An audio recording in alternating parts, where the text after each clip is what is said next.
Yeah man, you know the thing going on. One West badness.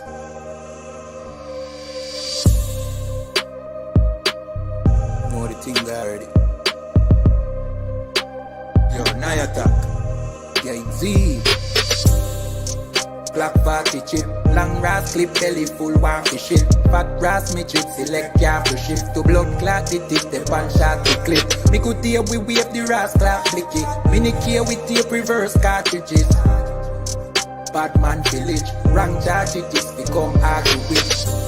I saw me killer them ball. Gun in a hand pan, each got them ball. Be a tall rifle, we bring a 10-fold. Them blood class scope, ya looking at them soul. Now make we bring a dead toll. Up with the food, now make it in a them cool. Tell me such thing, say the thing I get cool. If me circle again, me say skin I get poor. Hey, black family, a goddamn village, we not damn silly. Factory Babylon not billing, so fuck them system, a bad man living. Racks not chilling, unfeed the money, Dan man willing. Don't come here with your wrong bang living. Him rape little pitney, we map that killing.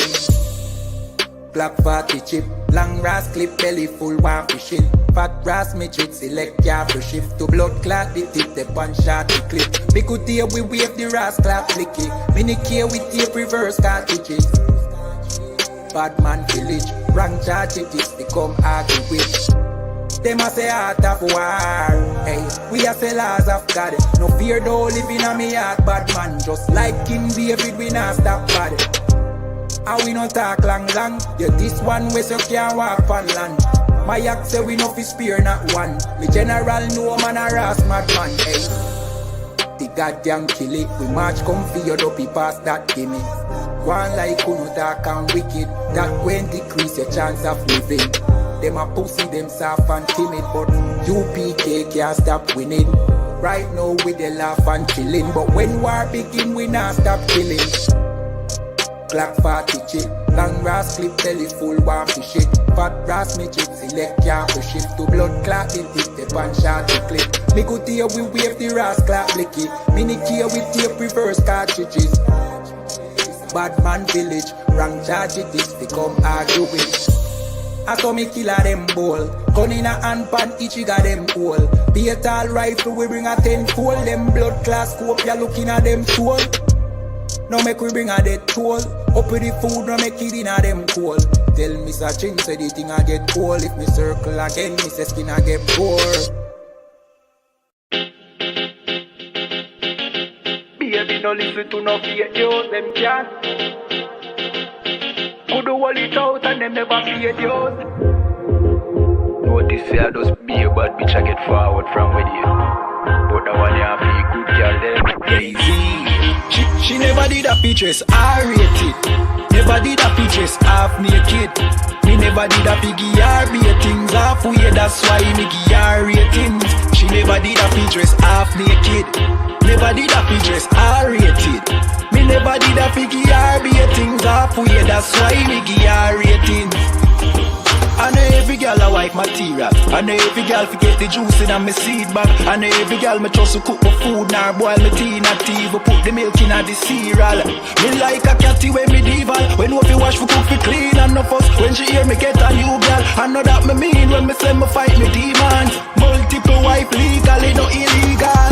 Yeah, straight, me go crazy. I know every catty can be my first lady. I know every press plus, but he don't pay for plus. Tatiana, no fit in and no Mercedes. When me say, oh luxury dolly fi nurse baby. A trouble when luxury dolly turn old lady. So big up every girl with old lazy. Your body big, but I your mommy donate it. I rate it. Never did a fi dress half naked. Me never did a fi give her ratings halfway, that's why me give her ratings. She never did a fi dress half naked. Never did a fi dress I rated. Me never did a fi give her ratings halfway, that's why me give her ratings. She now wait pan, money for reach her and donation. She make reach her man donation. 101, but he waste gal a tell her fi leave her man, but she stay strong. She know say them are no friends, them are haters. Them sleep with every man in a the acre. Can't get nobody fi stay long, and want the advice for relation. Baby no listen to no fake news. Them can't keep a man cause them never stay true. Could do all it out and them never paid yours. Never shut them out and them wicked and cruel, eh? Bag a man a rush, but them just a get yours. Everything them have, them did a fear blows. Instagram live, them nude for the views. Maybe that I know you though. Sure, I rate it. Never did a pictures half naked. Me never did a piggy things halfway. That's why me give her ratings. She never did a pictures half naked. Never did a pictures R-rated. Me never did a piggy things halfway. That's why me give her ratings.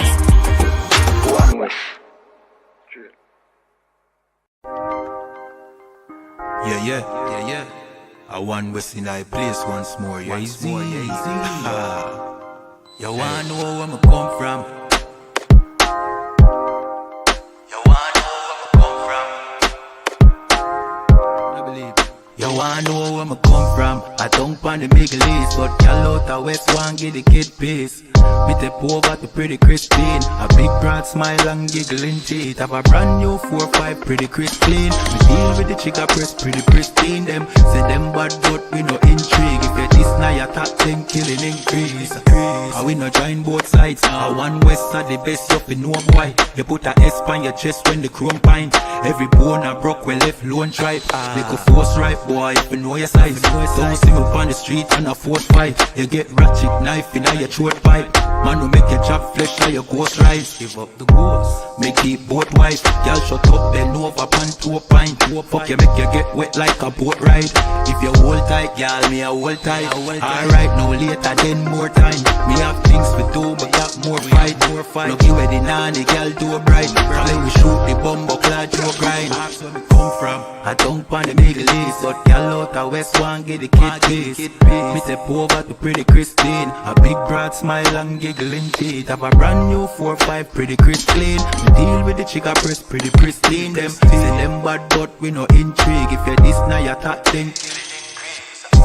Yeah, them do bad, I just smoke them off, I just slogan. You coulda big and tough like Hulk Hogan. You get your own a bag, you get total. Send your soul to God, the best no God. The whole fucking clip of your own that. But them set no chop for your own bat. I go get sent off a run postal. Get a PO box. She say me handsome, she want hold me cocky at ransom. She want hood fi broke, she want yam some.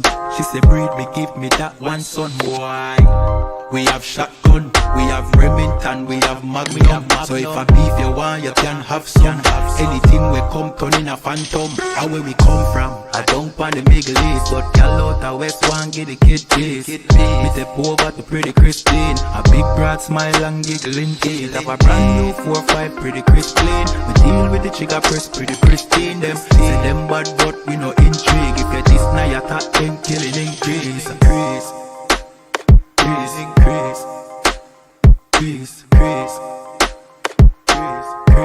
You know, yeah, Z. I want what's in I building. I know when we come through, just hide the gal them and hide the liquor. Hey, listen, brothers and sisters, man. If you like what you hear, hit the subscribe button, man. Subscribe to this channel. And also, please, go to isupk.com and pay your tithe. Drop me some cash so we can move around this planet like we need to, man, and do the things we need to do. They're one West.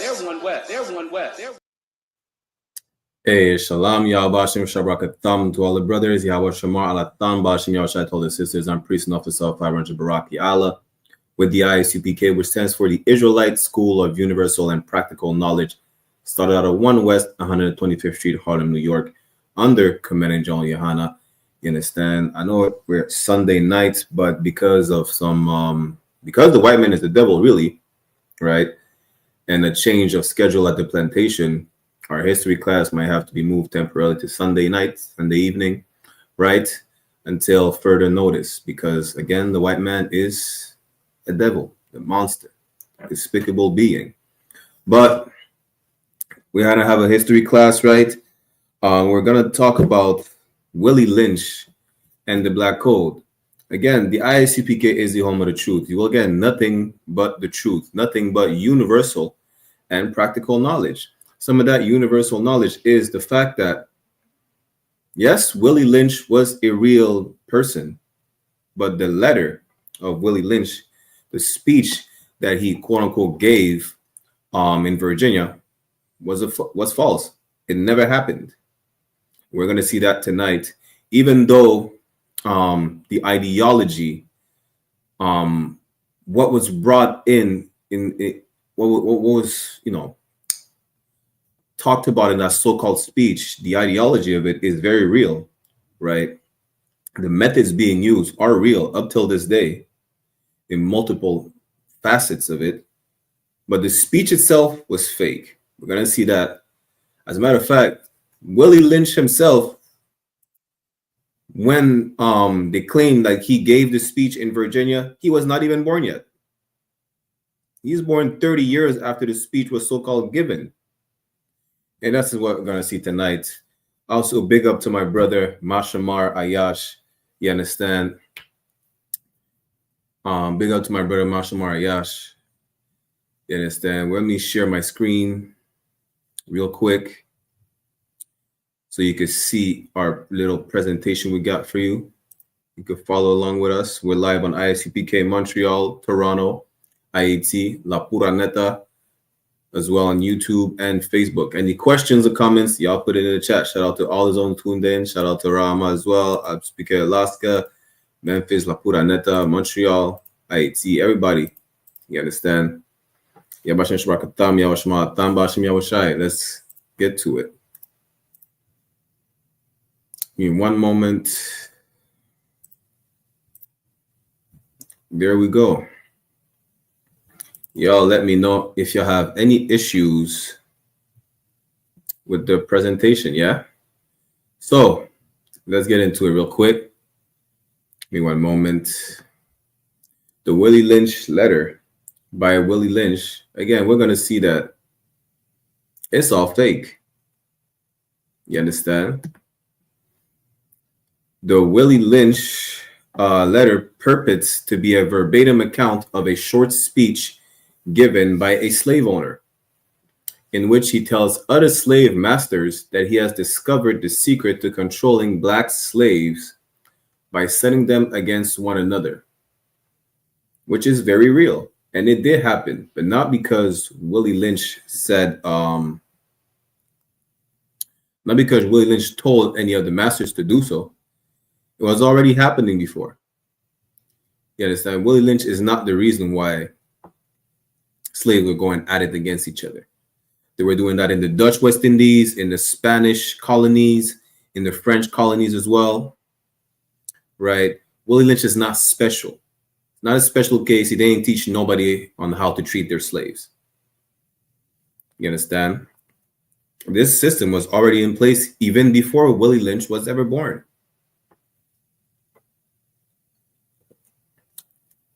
Now, the document has been in print since at least 1970. There was no account of Willie Lynch, any Willie Lynch letter before 1970. But first gained widespread notice in the 1990s when it appeared on the internet. Listen, again, the white man's the devil, and he's to blame for every goddamn thing. He's to blame for every lie that is being spread across the face of the earth. And now that he has access to the internet, he could literally write an article right now on Wikipedia saying whatever he wants. And that's what happened. In the 90s, it became popular because of the internet. The internet, they say it's a dangerous place. Because of the internet, you understand, you believe that the earth is flat. Or it's all types of nonsense.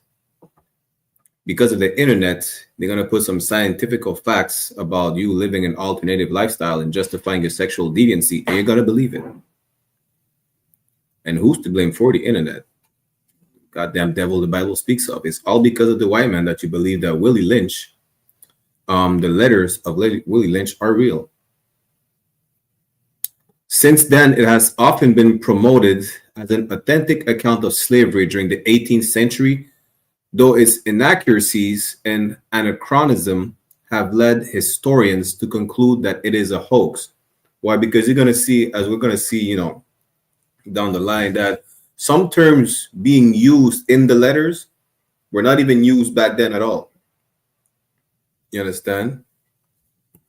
Let's get the definition of the word to purport, because it says in the beginning, the Willie Lynch letter purports to be a verbatim account of a short speech given by a slave owner. Verbatim meaning that's what it is word for word. But let's get a definition of what it is to perpet. Yeah. Let me share the screen real quick.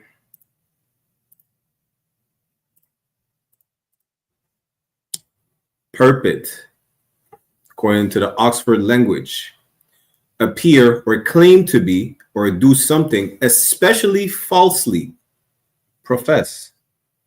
Example, she is not the person she purports to be. In that context, she's not the person she's lying about. She's lying that she is. She's lying about being. You understand? The Willie Lynch letter is fake. Willie Lynch is real, but the letters are fake. The method is very real, but he did not come up with it. You understand? If, as we're going to see, that Willie Lynch is born 30 years after the so-called speech was given, that means that that method was already in place even before the speech was given, which is even before he was born. You understand? Let's get back to it. Salakia.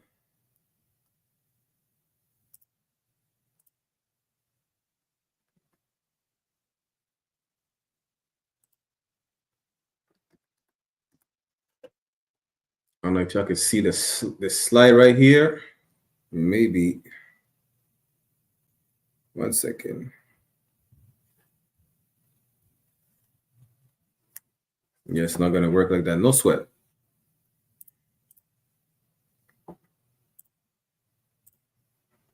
The William Lynch speech, also known as the Willie Lynch letter, is an address purportedly delivered by a William Lynch or Willie Lynch to an audience on the bank of the James River in Virginia in 1712 regarding control of slaves within the colony. In recent years has been widely exposed as a hoax, which we just read. We're going to see when was Willie Lynch born, and even the term lynching, apparently they claim that it came from Willie Lynch, which also it did not.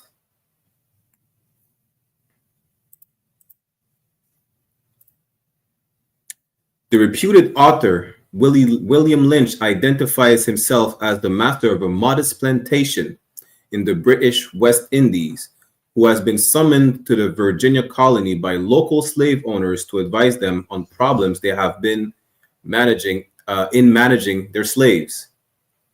Again, it's an utter lie. As a matter of fact, while down the line, while we get into the topic of the Black Code, I'm going to remind you that we're going to go back into some of the atrocities they committed against us in the French colonies specifically, so you understand that that whole system was already in place. Again, whether it was with the Spaniards, with the French, the Dutch, the Portuguese, that system was in place ever before Willie Lynch was even out of his daddy's nutsack. He briefly notes that their current violent method of handling unruly slaves, lynching, though the term is not used, is inefficient and counterproductive. They were not using the word lynching at the time. You were getting hung from a tree. The word lynching came afterwards. And even the way they were using lynching at some point was not even it did not mean to hang someone from a tree at first. Yeah. Instead, he suggests that they adopt his method, which consists of exploiting differences such as age and skin color in order to pit slaves against each other. This method, he assures his host, will control the slaves for at least 300 years, which is what it says in the quote-unquote letter. Though the method is very real, he did not come up with it. Again, some online versions of the text attach introductions such as a foreword attributed to Frederick Douglass or citations falsely giving Lynch's name as the source of the word lynching. For those who don't know, Lynch is it's not an uncommon name among devils. You understand? But because of the internet, they made it so popular, they have no source to say, you know what, this is where the word lynching came from, and here's the actual source, or here are the actual letters of Mr. William Lynch. The text of the speech has been published since at least 1970 and is often published with the title The Making of a Slave, which we'll get into afterwards to show you some of the very real concept that is still going on today, right? By the way, let me do you a favor. Let me tell you to do yourself a favor. Don't buy the book. I bought the book for educational purposes to help you understand that it's fake, but the method is real. Don't waste money on buying a book that people claim it's a real thing. The method of it is the letters that were put out in the speech that was given in Virginia is not. It appeared on the internet as early as 1993 when a reference librarian at the University of Missouri St. Louis posted the document on the library's Gopher server. The librarian later revealed that she had obtained the document from the publisher of a local annual business directory, the St. Louis Black Pages, in which the narrative had recently appeared. So there's not an actual source for the letters.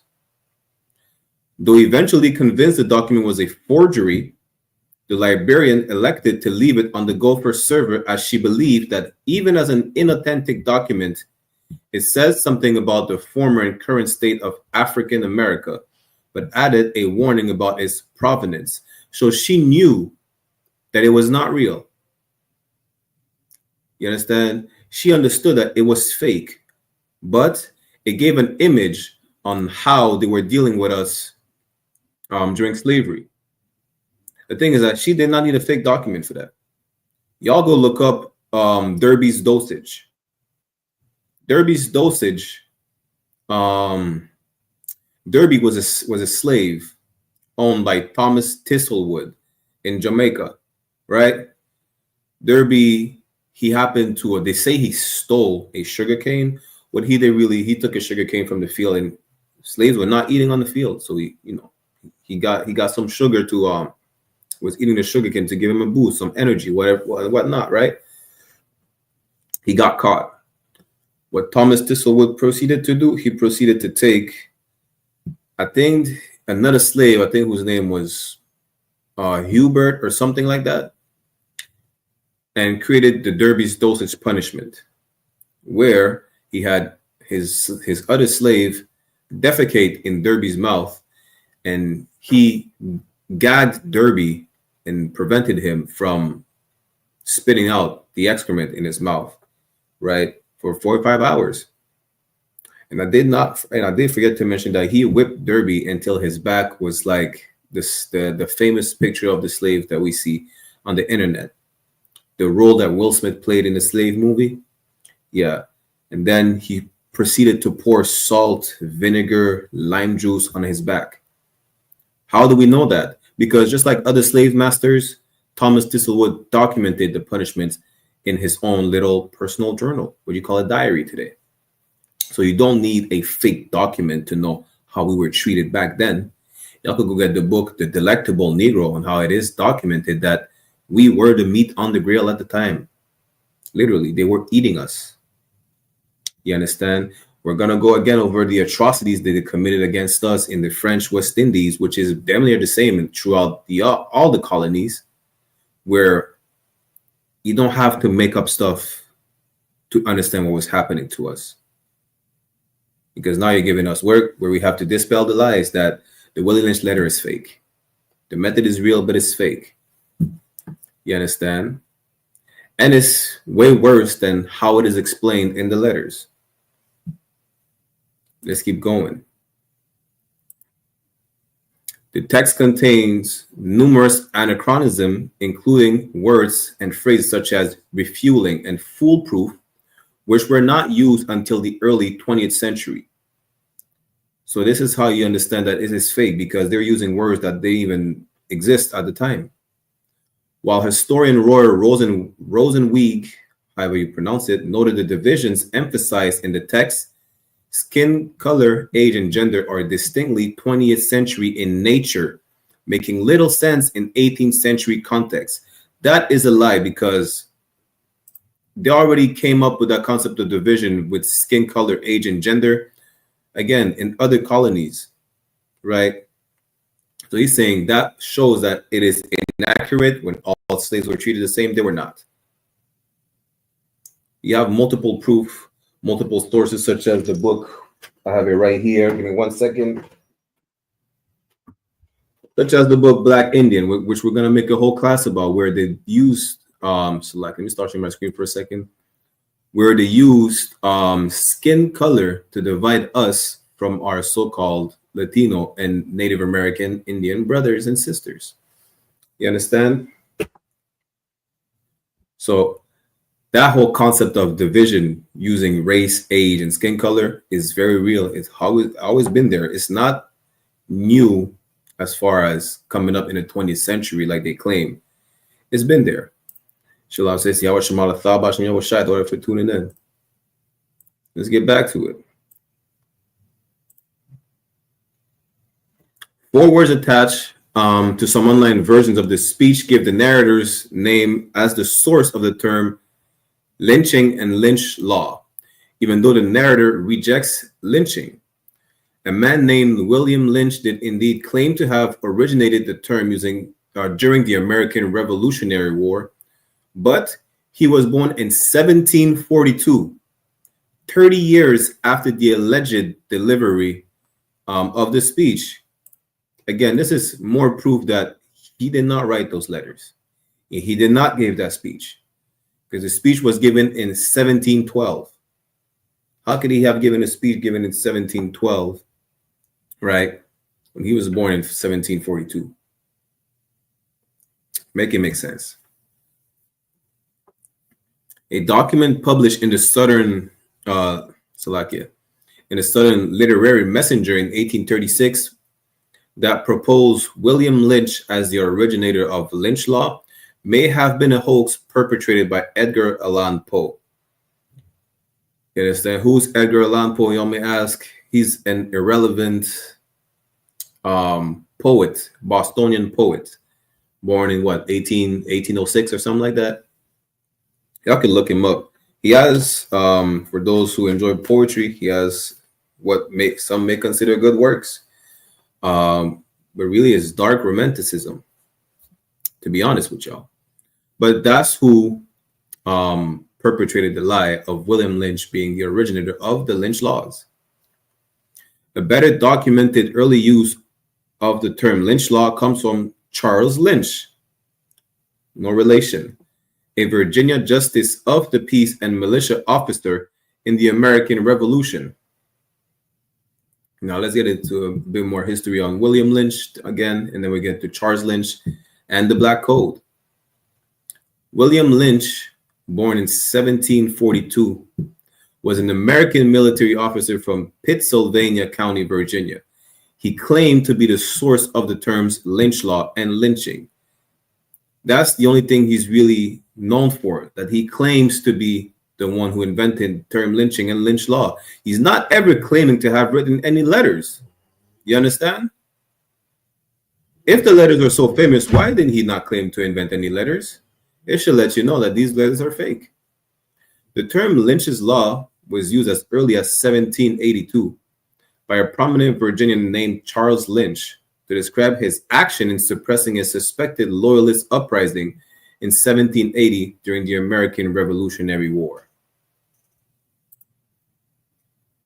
The suspects were given a summary trial and informal court sentences handed down, including whipping, property seizure, coerced pledges of allegiance, and conscription into the military. Charles Lynch's extra-legal actions were legitimized by the Virginia General Assembly in 1782. In 1811, Captain William Lynch claimed that the phrase Lynch's Law, already famous, actually came from a 1780 compact signed by him and his neighbors in Pittsylvania County, Virginia, to uphold their own brand of law independent of legal authority.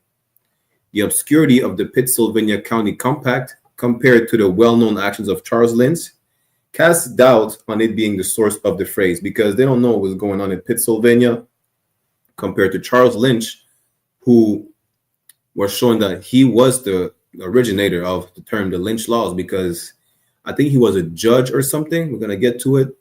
where his actions were more in line with the term itself, compared to William Lynch claiming that he's the one who did it. He's the one who created it. Let's see who Charles Lynch was. Charles Lynch, born in 1736, was an American planter, which is another term for slave master, politician, military officer, and judge who headed a kangaroo court in Virginia to punish loyalists during the Revolutionary War. The terms lynching and lynch law are believed to be derived from his surname. Guess what? Not only that, the town of Lynchburg was named after him.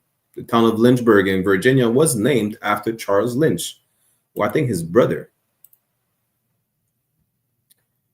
He was born in 1736 at an estate at Chestnut Hill on the banks of the James River in Virginia, a place at which his brother John Lynch would later establish the town of Lynchburg. There you go.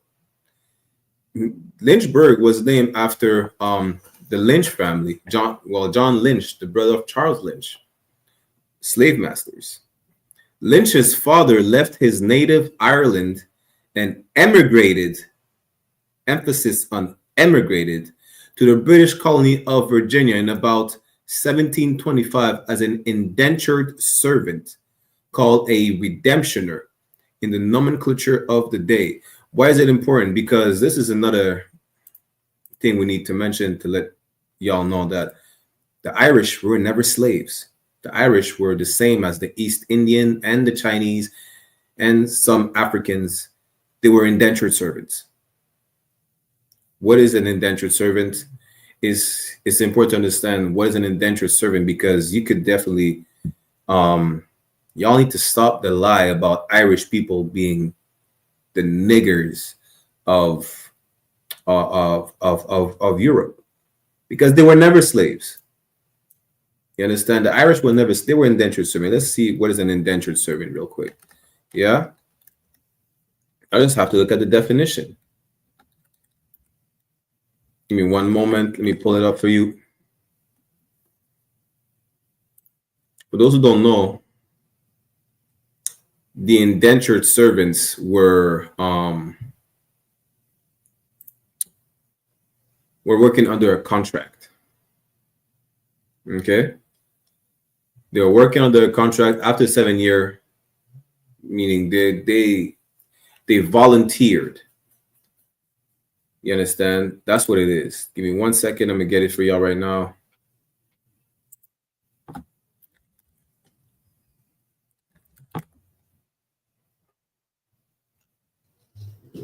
Indentured servants.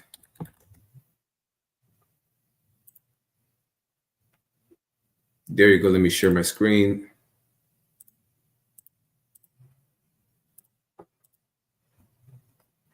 Irish indentured servants were Irish people who became indentured servants in territories under the control of the British Empire, such as the British West Indies, particularly Barbados, Jamaica, and the Leeward Islands, British North America, and later Australia. Give me 1 second. This is what you want, right? Indentures agreed to provide up to 7 years of labor in return for passage to the New World and food, housing, and shelter during their indenture. Meaning what? It was an agreement. It was a contract. They were not taken captives. They were volunteers. That's it. Did some voluntary work for 7 years, and then they got food, housing, and shelter. And what happened at the end of the contract? At the end of this period, their masters were legally required to grant them freedom dues in the form of either land or a capital, meaning they're getting money or land. And a lot of them, just like the Lynch family, got land, and clearly they got capital. How? Because they were slave masters. That's how. You understand? The Irish were not slaves. They were voluntary workers. That's it. They were doing community service for 7 years. Let's get back to the PowerPoint. Slovakia. So his position, Charles Lynch, as a landowner and leading citizen was now well established. When I say landowner, he just inherited the land from his father. He was a slave master. His farming of tobacco and raising of cattle had made him a wealthy man, the possessor of property, which included several slaves. Again, the white man is the devil, yeah? Beginning in 1764, other citizens began to approach Lynch to ask him to become a candidate for the Virginia Assembly. Lynch initially refused the entreaties on the grounds that swearing the necessary oath of office was prohibited behavior for an adherent of the Quaker religion. It's another form of Christianity. You understand? In 1767, Charles became a justice of peace of Bedford County, Virginia, but was disowned by the Quakers for taking an oath of office. He was excommunicated, something they were not permitted to do. Lynch served in the Virginia House of Burgesses and the convention from 1769 until 1778. When he became a militia colonel in several incidents in 1780, Lynch and several other militia officers and justices of the peace rounded up suspects who were thought to be a part of a loyalist uprising in southwestern Virginia, Slovakia. The suspects were given a summary trial at an informal court, sentences handed down, including whipping, property seizure, coerced pledges of allegiance, and conscription into the military. Lynch's extra-legal action were legitimized by the Virginia General Assembly in 1782.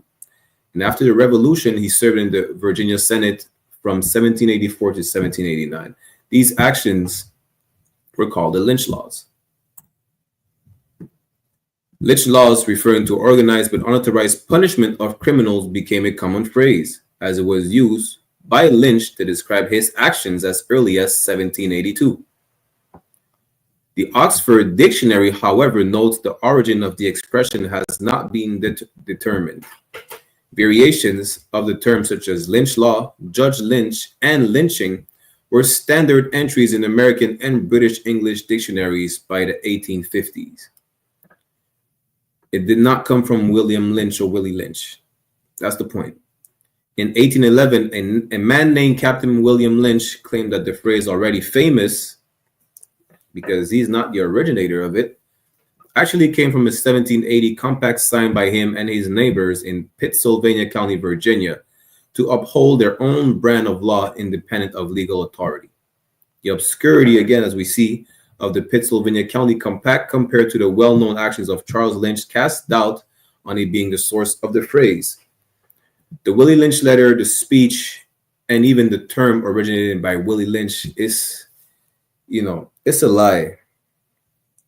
It's a lie perpetrated by our oppressor. That's all it is. And some of the some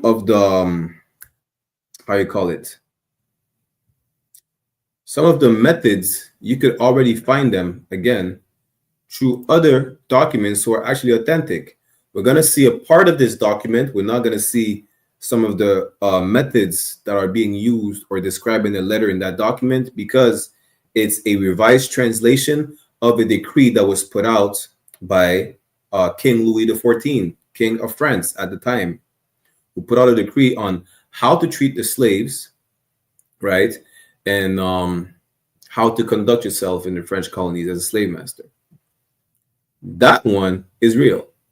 It's a royal decree by the King Louis XIV. Now, to get the original proper translation of it, you would have, to get the original proper copy of it, you'd have to get it in French. But the most accurate translation is hard to find, as this is an old document, right? I have the original one in French, but so I could show it to y'all tonight, at least a part of it. We're gonna get a revised version of it. At least you know that the Willie Lynch letter is fake, but the Black Code, which is the decree by King Louis XIV, is very real. Let's get that real quick. Y'all give me 1 second.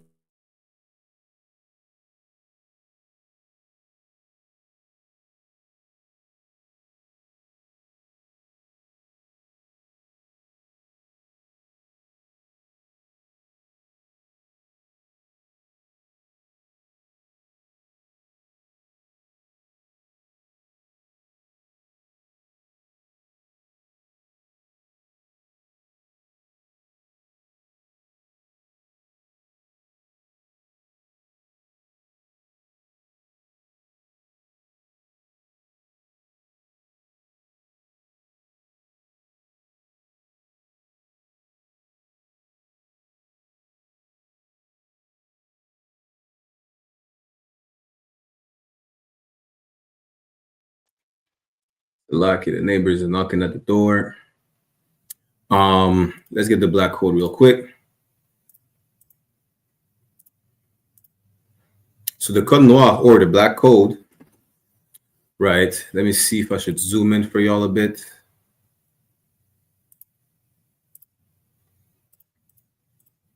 That should be fine. The code noir initially took shape in Louis XIV's edict of 1685. Although subsequent decrees modified a few of the code's provisions, this first document established the main lines for the policing of slavery right up to 1789. Again, there were multiple revised versions, right? The original one, you'll see some of the things that were mentioned in the Willie, so-called Willie Lynch letter, right? But we'll just see a few rules and regulations that they tried to apply on the plantations in the French colonies. For those who don't know, part of the U.S. used to be French colony until what? The Treaty of Paris when did they have the Treaty of Paris again? I want to say 1783.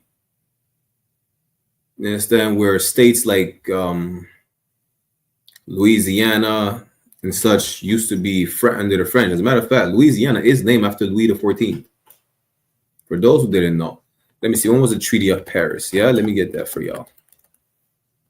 Treaty of Paris was September the 3rd, 1783. The French gave its territories to the British. This is how all of America is English today. And this is how every single piece of Canada is English except the province of Quebec, because the French kept that.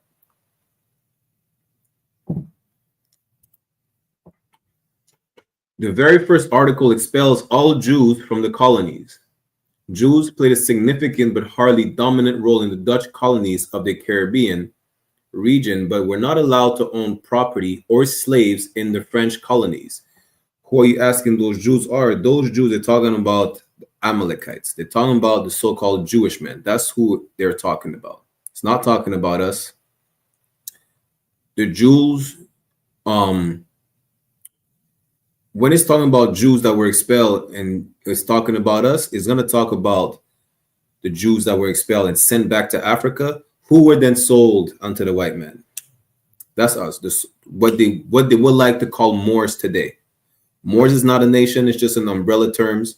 It's an umbrella term that applied to some of us.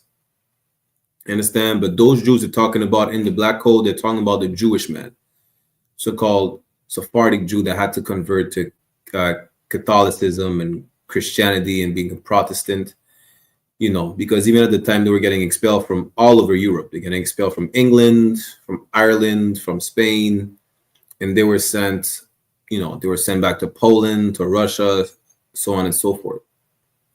These are the Jews that talk. These are the Jewish people they're talking about, right? And not because those Jewish people were not allowed to own property or slaves in the French colony did not mean that they did not have their hand in slavery, because they did. They were basically some of the biggest benefactors of chattel slavery. They financed the whole thing. You understand? Their hands are as dirty as any Caucasian or even as any Arab who built the slave ships for them. We'll get into that in another class. The edict also insisted that all slaves be instructed as Catholics and not as Protestants.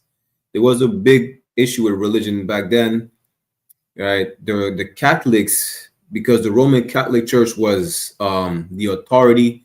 If you were not a Catholic, you were going against white people. You were just a rebel. You were just a Protestant is a rebel Christian. Hence the term Protestant, because they protest. They're just rebel Christians. That's it. They're just rebel Catholics. For the most part, the code concentrated on defining the condition of slavery, passing the condition through the mother, not the father, and establishing harsh controls over the conduct of those enslaved. As you can see, they're going to pass down the condition to the mother, not the father. We're going to see that in a few examples in the Willie Lynch letter, because that's still going on today, where they've been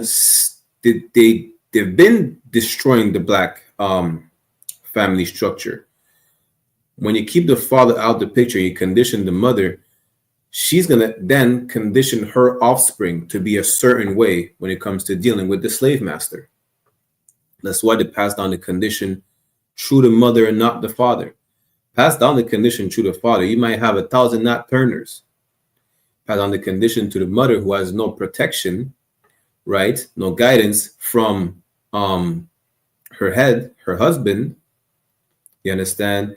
And the way she's conditioned, she's going to condition her offspring in a certain way based on how she was conditioned and how she was broken, right?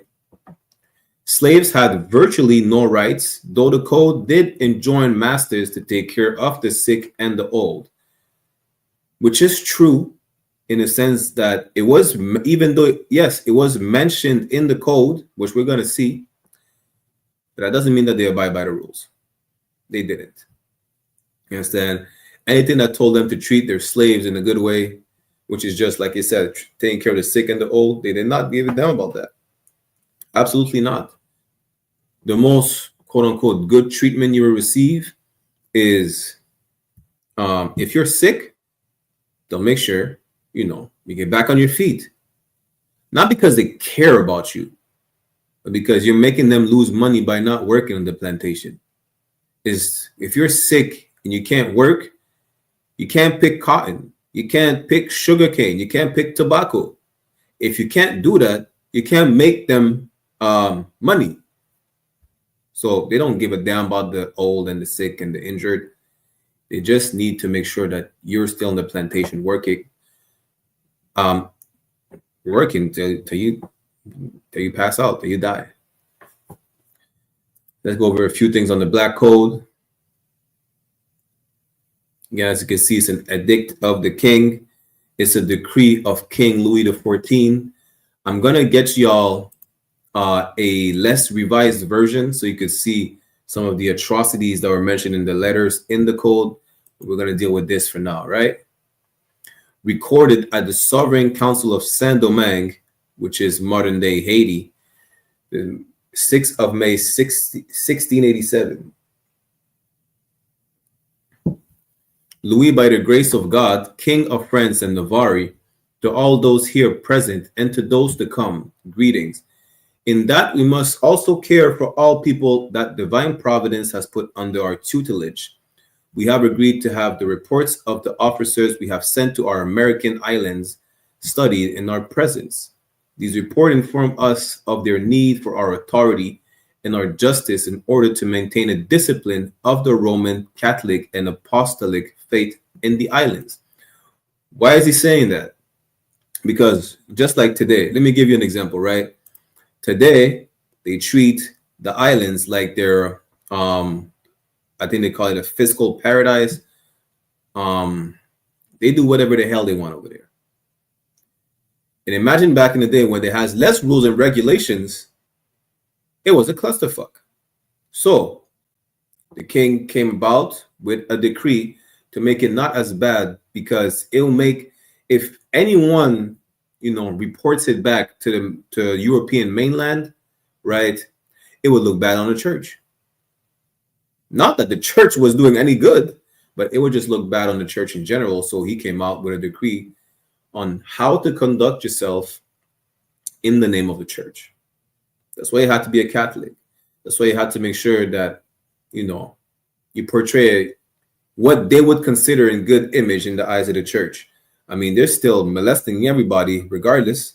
They're raping all the native Indians with Christopher Columbus and them, right? It didn't change anything, but they needed to uphold a certain image just for the public eye. That's really what it is. That's really it. You understand?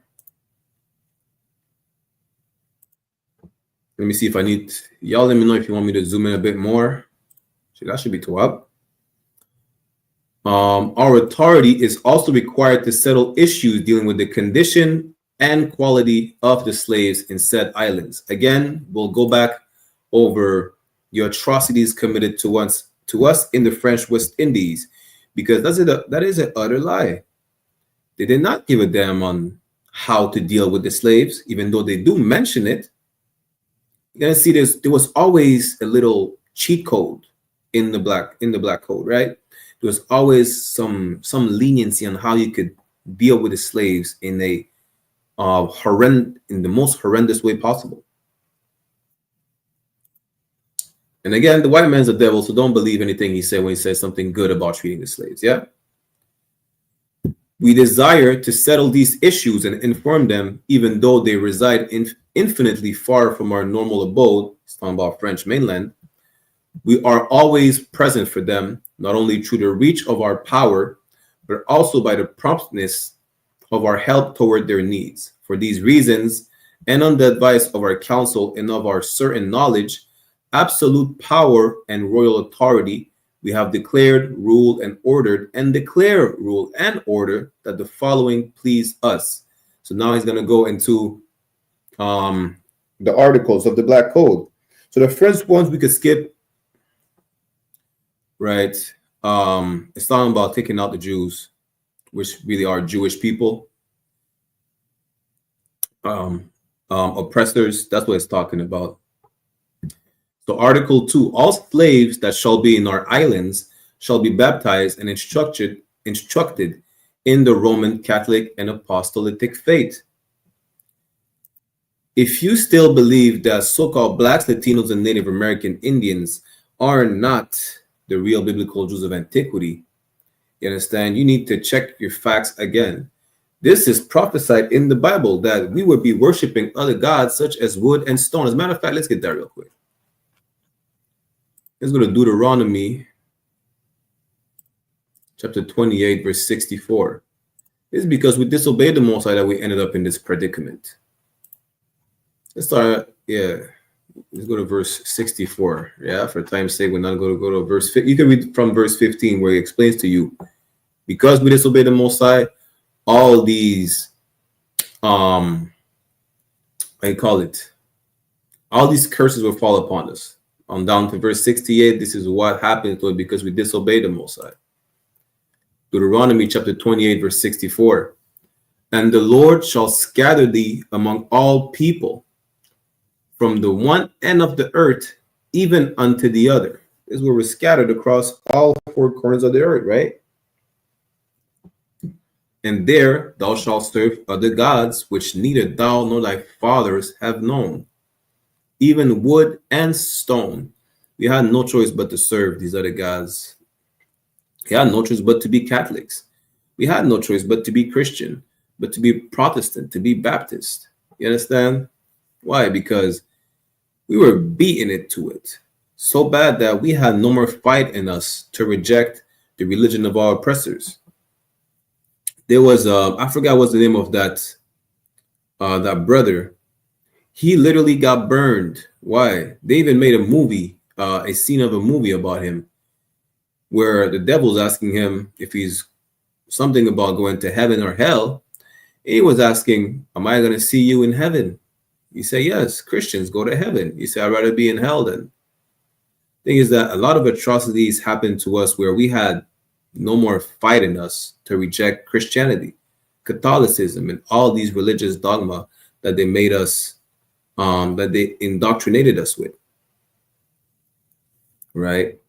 Let's go back to the Black Code. We enjoin the inhabitants who shall purchase newly arrived Negroes to inform the governor and intendant of said islands of this fact within no more than 8 days, or risk being fined an arbitrary amount. They shall give the necessary orders to have them instructed and baptized within a suitable amount of time. Listen, you're buying a nigga, you have a certain amount of time to have him baptized and convert to Christianity, whatever nonsense, or you get fined. Nobody wants to get fined. People today don't like to get fined and don't pay their tickets. Well, it was not no different back then. Article 3. We forbid any religion other than the Roman Catholic and Apostolic faith from being practiced in public. Why? Because they had issues with these reprobate Christians, the Protestant. Yeah. Let's skip that one. No persons assigned to positions in authority over Negroes shall be other than a member of the Roman Catholic and Apostolic faith, and the master who assigned these persons shall risk having said Negroes confiscated and arbitrary punishment levied against the persons who accepted said positions of authorities. They're trying to make it seem like not only Negroes were oppressed. That would be the narrative of the oppressor. The Irish were slaves. If you're a Protestant, you were a slave. You were oppressed. Listen, you might get a slap on the wrist or be asked to pay like 2-3 bags of sugar. Because, yeah, sugar was money back then. And that's it. You get your Negroes confiscated. Good nights. Lord be with you. Your family is now poor because they don't have slaves. That's how they would portray themselves to be oppressed. Just because of articles like that. It did happen. Those rules were enforced, but this is nothing compared to what we've been through at all. You understand? Let's skip down a bit more.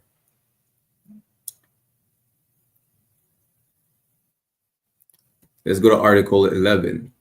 We forbid priests from conducting wedding between slaves if it appears that they do not have their master's permission. We also forbid masters from using any constraints on their slaves to marry them without their wishes. Listen, this is how to show you that white man is the devil, because we know sex is marriage. You understand? The slave master would want you to have ask permission to him in order for you to be joined with that woman, or for that woman to be joined with a man, even though they're already together, right? They may have had kids, but they're not married according to the master. Guess what? That master is sleeping with that woman. Say he's sleeping with the man too. You understand? And they were saying that they forbade the masters, right, to force these slaves of marrying without their wishes. Guess what? They had breeding farms that would prevent them from having a slave breeding farm, but breeding farms were legal. It's like having a kennel today. To see the way people have kennels, they breed pit bulls, Rottweilers, Great Danes, and so on and so forth. They were breeding slaves. Again, a lot of things in the code were not respected. It was just to make the Roman Catholic Church not look as bad as, or just look good, because of course we're going to say not look as bad as they are, but they did not deem their action bad in the name of the church, right? So the people who represent the church over there, they can't look bad. They have to make the church look good. They need rules and regulations to abide by. Well, we know that the white man don't abide by his own rules and regulations anyways, whether they have it written on paper or not, even if it's a decree from their own king. Yeah. Article 12, another prophecy. Children born from marriages between slaves shall be slaves. And if the husband and wife have different masters, they shall belong to the masters of the female slaves, not to the master of her husband. They're making sure the families remain separated. You will, from the time of chattel slavery, you did not know your dad. It's a hard stereotype, but listen, they made it that way.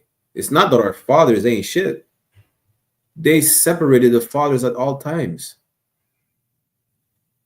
You understand? Even let's say, like, you had a kid with that woman. Not okay. They were doing that on purpose, where just to hurt you, or just because they would sell your woman away, or they would sell you away. The point is they were separating you regardless. That's the point. You understand?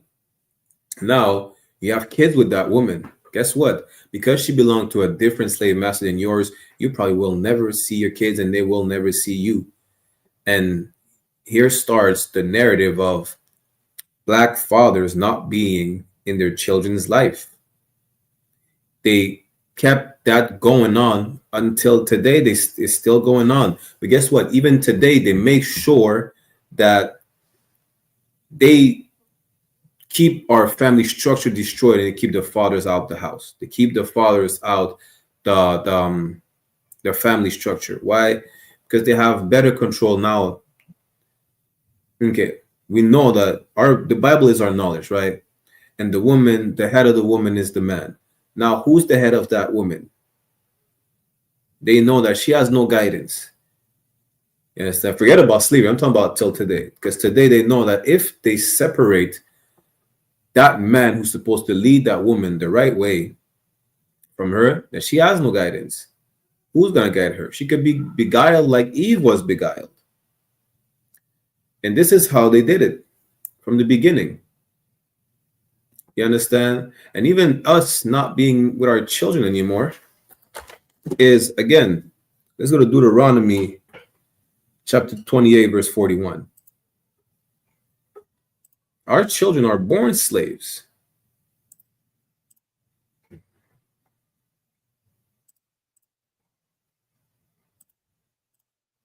This is a curse that befall upon us. Why? Because we disobey the Most High. Deuteronomy chapter 28, verse 41. Thou shalt beget sons and daughters, but thou shalt not enjoy them, for they shall go into captivity. You understand? They will have to go into captivity. As a matter of fact, let's jump up to verse 32, because it says that there is nothing would have been able to do anyways. Deuteronomy chapter 28, verse 32, thy sons and thy daughters shall be given into another people. I'm not even sharing my screen. Thy sons and thy daughters shall be given unto another people. Who's that people? Is that slave master. You understand? And that I shall look and fail with longing for them all the day long. Why? Because you won't be able to prevent it from happening. Just like during slavery, just like today.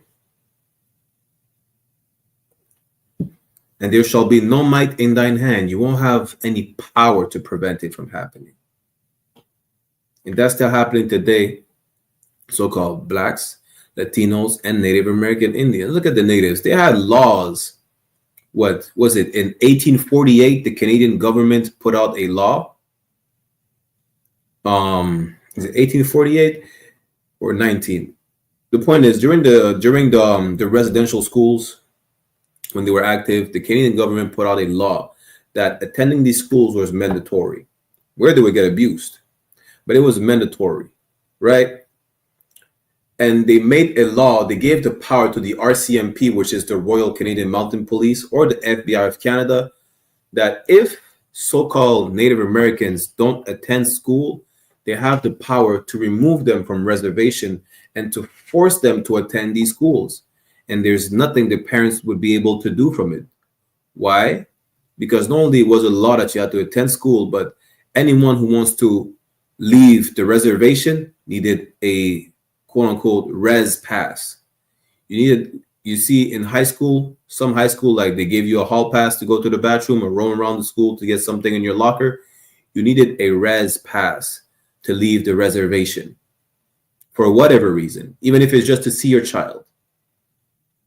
So they made it even worse, where the parents have no power in order to protect their children. Even for those whose children were sent to the residential school in Ontario, which I forgot the name, where they had an electric chair electrocuting the little native kids in the basement for fun and for punishment. Just for what? Peeing their bed? Oh, Presser is a vile monster. He's always been. He still is, and he'll always be. Let's get back to the Black Code. Let's read a few more articles, and then we'll get into some concept of what has been spoken about in the letters. Okay? In 1 second. And Article 13 shows you how much of a bastard our oppressor is. Again, this is a revised version, but all of these are in the original, but some things are missing, such as, we're going to see. I'm going to show you, right? We desire that if a male slave has married a free woman, their children, either male or female, shall be free as is their mother, regardless of their father's condition of slavery. And if the father is free and the mother a slave, the children shall also be slaves. Listen, you will never see your kids, ever. That's the point, till today. Right? Article 15, we forbid slaves from carrying any offensive weapons or large sticks at the risks, the risks of being whipped or having the weapons confiscated. Listen, you carry a stick too big, you're getting the shit beat out of you. Why? Because now you're a menace. You know, white people are already scared of you. Because they know how bad they beat you. You might just do the natural thing of defending yourselves. This is why they beat you so bad. They instill fear in you. We're going to make a whole class about bug breaking where I'm not even going to let you know what it's about. But this is how they destroy the man that's in you. This is one way to destroy the man that's in you, with buck breaking. Y'all go look it up if y'all want to know. If y'all want to know a little spoiler of the next class. Yeah, but this is how to destroy you as a man. One way. The sole exception shall be made for those who have been sent by their masters to hunt, who are carrying either a letter from their masters or his known mark. Mark, really, you're branded. It's like the tattoos today. The tattoo really is just another form of branding.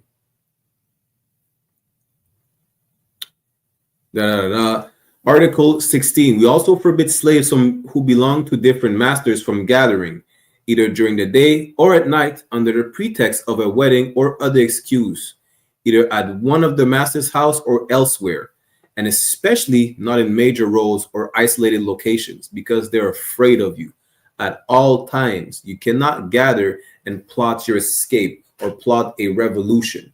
You can't. Today, they had laws in place. It's like a no loitering law, right? No gathering. Well, in my city, right, they passed the law maybe when I was like, 16, 17, I wouldn't say 18 at the latest, where you couldn't walk more than you couldn't walk at more than 3 people. Once your group of friends becomes 4 or 5, you're considered a gang. You are not allowed to walk down the streets like that. You're not allowed. The same thing they did in slavery. They shall risk corporal punishment that shall not be less than the whip and the fleur-de-lis, which is the lily, right? And for frequent recidivists, which means repeated offenders, and in other aggravating circumstances, they may be punished with death, a decision we leave to their judge. Most of the time, who was the judge? Who was the one deciding of the punishment and the level of punishment? They're slave owners. They did not care. And the more sadistic you were, it's like, the better. It's damn near they had a competition on who was the most sadistic slave master. Now, when it comes to the whip and the fleur-de-lis, when it says the fleur-de-lis as a punishment, they were branding you with the lily, which is was used by Quebec, because Quebec is a remnant of the French presence over here in the Americas, as well as Louisiana. Why? Because it's a remnant that the French presence in America. The French, really, that's the flower of the Most High. They stole that from us. The fleur-de-lis belonged to us, but today we see it as a sign, as a remnant of slavery, because slaves were branded with the fleur-de-lis as a punishment. But that's literally a sign they stole from us. That's the Most High's favorite flower, and they stole that sign from us. You understand? We enjoin all our subject, even if they are not officers, to rush to the offenders, arrest them, and take them to prison, that there be no decree against them. What is it talk? It's talking about the citizen's arrest that they can make today on you. You don't have to be an officer. Listen, you're just a regular white man. You're just an indentured servant. You are to arrest all slaves. You don't say you don't have the power. You don't have the badge and a gun or a badge and a whip. You just go. You have the right complexion. You have all the power in the world. You understand? Article 18. We forbid slaves from selling sugar cane for whatever reason or occasion. Occasion? However you say it. English language is stupid. I'm not an expert. I don't speak the proper language of my slave master. I do not apologize for that. Even with the permission of their master, at the risk of a whipping for the slaves and a fine of 10 pounds for the masters who gave them permission, and an equal fine for the buyer. Listen, you are not allowed to even buy or sell anything, right? You see how people think, people make a mockery of our of black people, especially of the Judites, with the watermelon. Listen, at the time, they were not allowed to sell anything but the watermelon. And then it became like, oh, black people just love watermelon. It's not that we love watermelon. We're just not allowed to sell anything but watermelon. And at some time, we're not allowed to sell anything at all. You understand? And guess who? And as a slave, guess who that revenue was going to? Not you. You were not allowed to build a capital. Of course not. It's still going to your slave master. Guess what? Your slave master would send you to sell some sugar cane. You know what would happen? You would get punished for it because you're not allowed to sell a sugar cane. You're not allowed to buy it from a slave. You understand? As a matter of fact, Article 19 tells you we also forbid slaves from selling any type of commodities, even fruit, vegetables, firewood, herbs for cooking, and animals, either at the market or at individual houses, without a letter or a known mark from their masters granting express permission. Slaves shall risk the confiscation of goods sold in this way without their masters receiving restitution for the loss, and a fine of 6 pounds shall be levied against the buyers. Guess what? Do y'all remember the brothers? That's damn near, you could see that every day, where white people can sell lemonade on the sidewalk. I think it was a couple of years ago. I don't remember if they arrested them or they just gave them a fine to like 2-3 brothers selling water by the Walmart. Yeah, you're not allowed to sell anything without permission from your slave master. If the white man doesn't give you permission to do anything, well, guess what? Today, if the white man doesn't allow you to live, he's gonna tell your mother to get an abortion. It's that simple. You don't get any say in anything you want or don't want to do. The white man has to give you permission from everything, for everything you want or don't want to do. Even if it's not a want to live as a fetus, you should just live, right? Everything goes fine. The pregnancy goes through. Most High in Christ, you just live. Well, guess what? The white man, if he doesn't want you to live, he'll beguile your mother into getting an abortion because, you won't be able to finish your studies. You maybe not ready yet, or you should focus on your career. You should leave that man and then get rid of the baby as well. Get rid of these 2 babies. How about that? The white man doesn't want you to live. He'll tell your mother to get an abortion. If he don't give you the permission to have the baby, don't have the baby. And if he gives you permission to have the baby, guess what? That baby has to be his property. That's since slavery. It's still going on today. I'm not making this up. Salakia. Let's go to article. Let's go down a bit further. See, a few articles are missing. Again, I'm going to get y'all the whole Black Code Decree, the proper translation, right? Because we're jumping directly from Article 19 to Article 27, yeah?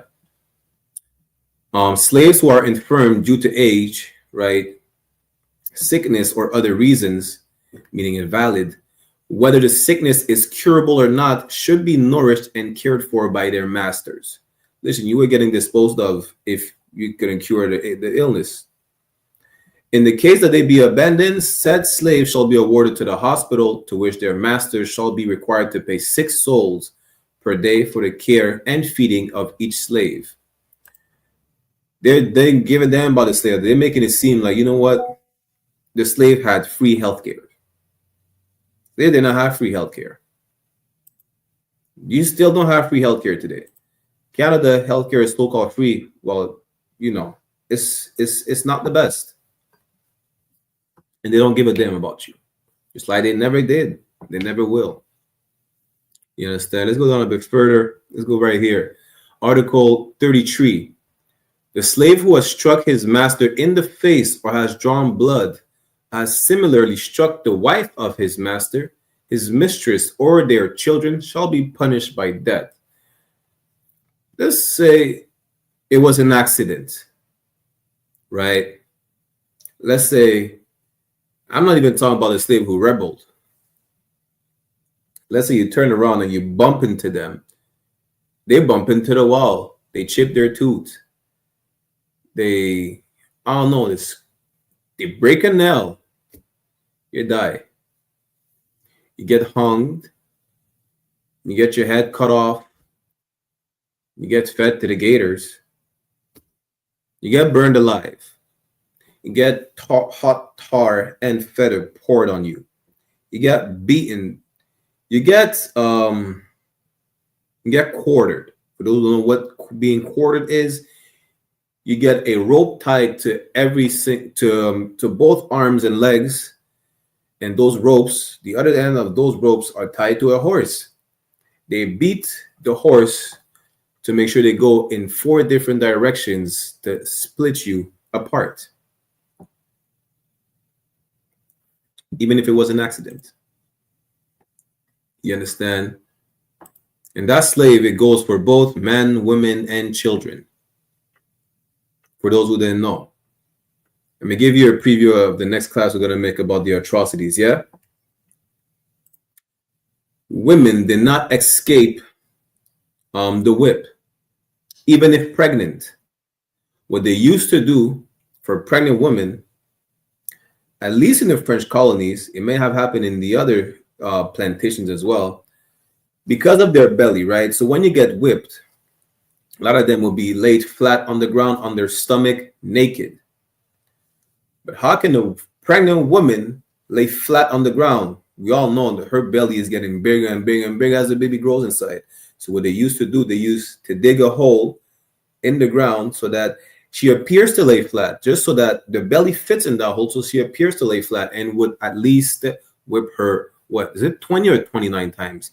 It doesn't matter. The point is they would whip her at least 20 to 29 times, at least, meaning 20 to 29 times or more, where she ended up suffering a miscarriage or the baby was born too early.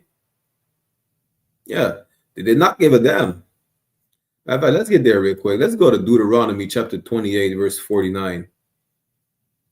Or is it verse 50? Let's go to verse 50, yeah? Deuteronomy chapter 28, verse 50. A nation of fierce countenance. They did not give a damn about whether or not you were pregnant at all. You understand? Which shall not regard the person of the old, nor shew favor to the young. You could have been a 70-year-old slave. Not that slaves really lived that long. Some of them might have, but that's not the point. The point is, old or young, middle-aged or not, you are making a mistake and hurting your slave master, even if it's by mistake. We're not talking about those who did it on purpose. By mistake, you could get killed for that. And they will not feel any remorse. This is why God is gonna destroy. This is why God is gonna exterminate the Caucasian race. That's in the Bible. Everything we're talking about is biblical. If you need me to prove it, no sweat. Let's go to Obadiah real quick and get back to the code, and let's go then into some of the concept of Willie Lynch letter, right? Salakia. Obadiah chapter 1, verse 9. And thy mighty man, O Teman, which is just a tribe for who the Amalekites, if I'm not mistaken, were just other Edomites, a tribe of Edomites, shall be dismayed to the end that every one of the mount of Esau may be cut off by slaughter. It says every single one of the mount of Esau may be slaughtered, cut off by how do you get cut off by slaughter? Slaughter is another word for, listen, go Google what is a slaughterhouse. Go Google what happens in a slaughterhouse. Go on YouTube, go on any web, go on Reddit to look what happens in a slaughterhouse and have it not sugar-coated. This is what will happen to every one of the mount of Esau. Every Edomite will be cut off by slaughter. Not because they have blonde hair and blue eyes, not because they have ugly name like Stacy and Brittany or whatever white name there is out there. Let's see why. Obadiah chapter 1 verse 10. For thy violence against thy brother Jacob, shame shall cover thee. Because they are violent people, they are a bloodthirsty nation. God does not hate white people because they put grapes in potato salad, raisins in potato salad. He don't hate white people because they eat raw meats, all bloody. But he will exterminate them for their violent nature against thy brother Jacob. Who's Jacob? The 12 tribes of Israel. Because they were hanging Mexicans just like they were hanging black people in the South. Because they were feeding us the alligators. Because they did not give a damn if you chip the tooth of your master, his wife, his mistress, or their children by accident. They still kill you for that. You understand? Good night. You probably gave some chocolate to their dog by accident. You didn't know chocolate was poisonous to the dog. Guess what? The dog died because of you, and you died because of that. You understand? And because of their violence, listen, they're ashamed to speak about it. Today, you can't speak about that. Outside the I.S.U.P.K, it's like because you adopted some of their ways of thinking, it makes even you uncomfortable to speak about it. Well, guess what? This is why you have brothers in the I.S.U.P.K, just like the men above me and myself, who will not shy to speak about the atrocities committed to our people, and will make sure that you get that practical knowledge of understanding that a hurt people, a victim, is not supposed to love its aggressor. You understand? It is not wrong for you as a victim to speak against your aggressor. It is not wrong for you as a victim to speak against the person who committed a crime, an atrocity against your person or your people at all. Everybody does it. The Afghanis today still speak about the Americans going to war with them for 20 years. Go tell the Palestinians they're wrong for complaining about the Israeli bombing them. They're not. Nobody's going to tell them they're wrong. Understand? Go tell the Hutu and the Tutsis they're wrong for complaining about being oppressed. Nobody's telling nobody that they're wrong for voicing their oppression, voicing what is going on with their people and who's doing it to their people. The only people who's told to just shut up and dribble, shut up and make tacos, shut up and, go to the powwows is so-called blacks, Latinos, and Native American Indians. That's it. We're the only people who damn near feel ashamed to talk about what's going on to us because we're the real Jews the Bible speaks of. And this is only going on with the real Jews. Nobody else. Are you telling the fake Jews to stop complaining about the Holocaust and the Nazis? I am, because it's just barely 6 million people.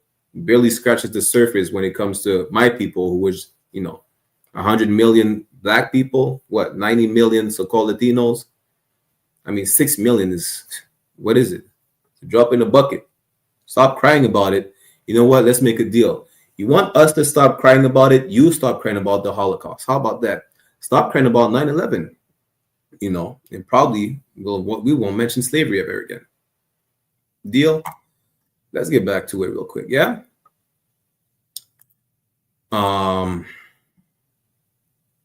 That article, what is it? 38. The fugitive slave who has been on the run for 1 month from the day his master reported him to the police shall have his ears cut off, and shall be branded with a fleur-de-lis on one shoulder. In Martinique, you are called a zohe, which is a Creole word for ear, right? When you act like, like a good slave. That's what it is. You act like a good slave, you act like a white man, like you were so beaten bad by white people, you're called zohe. Because they used to cut our ears off. That's why the term overtime changed, but this is where the term come from. It comes from when they cut our ears off during slavery. At least in Martin, I can't speak for the other islands that speak Creole. I just know in Ecuador, some Spanish-speaking countries don't pronounce the S's in their words. Like instead of saying vamos, they say vamos. Instead of saying vámonos, they're going to say vámonos. Why? Just like they used to cut our ears off, they used to cut their tongues off.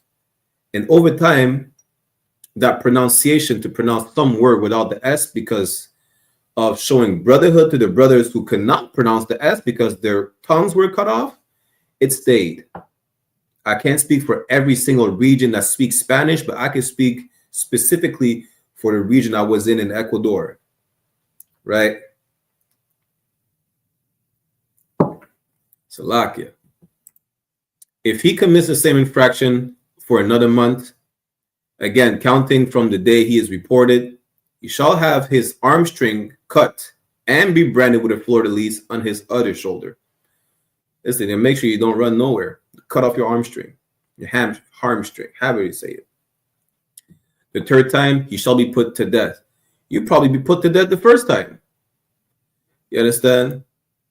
Hey, Shalom, Tazada one, Yahweh Salakia.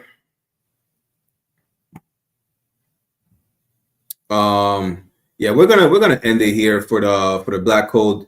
I'm gonna get it for y'all. Y'all can read it for yourselves. You understand? And we're gonna go over the atrocities they did in the Fresh West Indies, right? Then let's see some of the concepts of Willie Lynch letters, which are fake, but the concept is real. Let's see some of the concepts that still apply to us till this day. Yeah.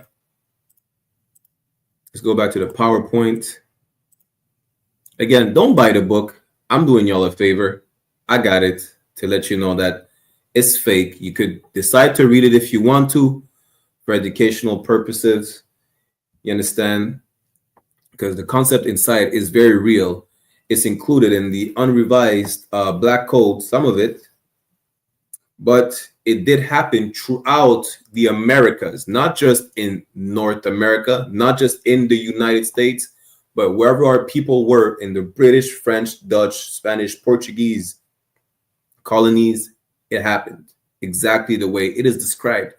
Matter of fact, even worse than how it is described. Okay. So how they used to control us, they used fear, distrust, and envy for control purposes. And like mentioned before, they were using age, color, or shade. There is also intelligence, size, sex, size of the plantations, status on plantation, attitude of owners, whether the slaves live in the valley, on the hill, east, west, north, south, have fine hair, coarse hair, or is tall or short. They're using everything they're still using today. They're going to pit the young against the old and vice versa. They're going to use the light skin versus the dark skin. The intelligence, they make you feel like you are an outstanding black citizen if you have a college degree. And if you don't, you're just a ghetto hood rat. They make you think like that of your own brothers. They make you feel like because you have a certification, you're better than other brothers and sisters, right? And it creates division. Now you're, I forgot what's the word, but you grew up in a good neighborhood, for instance. You have access to better education and so on and so forth, right? You have the short ones against the tall ones. The sex, you have the man against the women against the men. Oh, these black women ain't shit. Let us date white women. These niggas ain't shit. So let us date white men, and so on and so forth. the size of the plantations, right? Where a neighborhood might be smaller than another. You may have more space. You may have more parks, more amenities, however you pronounce it, right? And now we're going to relate everything they used during slavery to today because it's still going on today. You understand? The status on the plantation. You have a better living condition in hell than your brother who's probably homeless, or you have a better job. You understand? This is the same concept they still use today, right? The attitude of the owners. Maybe you get along better with your boss. You get along better with your white neighbors than a brother who is, quote unquote, like they say, woke and have distrust or don't trust the white man. But it's still a slave and it still answers to them. Whether the slave live in the valley on the hill, east, west, north, south. Listen, today is the same thing. Wherever we are, even if it's the same country or the same city, wherever you live, you will act different than the brother who lives in the next neighborhood. For instance, in my city, brothers that live on the west side act different towards brothers that live on the east side and vice versa. Why? The west side is mostly Benjamites, English-speaking Benjamites. The east side is going to be mostly French. It's mostly going to be Levites. And they treat each other different. They hate each other. That's been going on since slavery. It doesn't matter where you stay. It doesn't matter that you could listen. Levites, in my city, are blood and Crips, and they hate each other. And guess what? Their neighborhoods are in the same zone, literally. You understand? They're still using these concepts today. Was it ever spoken on the bank of the James River in 1712? Absolutely not. The concept is real. The letter is fake. Again, Willie Lynch was born 30 years after the so-called speech was given. You understand? Again, we're just going to see the same thing right here. The old black male versus the young, right? The young black male against the old, the dark skin versus the light skin, vice versa, the female versus the male versus the female. And something that is really important is that you must have your white servants. When it mentions white servants, it's talking about either slave overseers or indentured servants who were just serving for a certain amount of time, who became either slave masters or overseers themselves after their contract ended. And overseers distrust all blacks. You have to, make sure that it is impeccable in the sense where you can't allow failure in how you treat black people, in how you treat your slaves, because you can't show any sign of weakness, right? You can't have one white man saying, well, maybe that slave is not that bad. Maybe we should not have them enslaved. You have to keep black people subservient by making sure no white man is trusting a slave ever. Just trust all the blacks, because maybe that slave that might not be that bad, he's not Turner, and you provided him a gun. And now he's gunning down all the slave masters. Yeah, no whites from the upper echelon to the bottom of the barrel should ever trust any slaves. But it is necessary your slaves trust and depend on us. Till this day is the same. Till this day. You understand? Y'all voted. Y'all gonna vote for Justin Trudeau, whoever's gonna replace him in Canada. Y'all voted for Donald Trump. Why? Donald Trump sees you. What did he say? He said, he said, I forgot if it's Donald Trump or Hillary Clinton. The point is, they're labeling you as super predators, and you still seeing them as if they could do a change for your community. You still have trust in your oppressor, while your oppressor never will trust you ever. You understand? They must love, respect, and trust only us. You rather have faith in Donald Trump than have faith in Christ. You rather have faith in your oppressor than have faith in any brother that tells you to not vote for the oppressor, because the oppressor has nothing but oppression for you. You understand? Let's keep reading. The bottom, it says, have your wives and children use them, Salakia, and never miss an opportunity. If used intensively for 1 year, the slaves themselves will remain perpetually distrustful. You understand? Listen. Till this day, they teach their children how to behave around black people.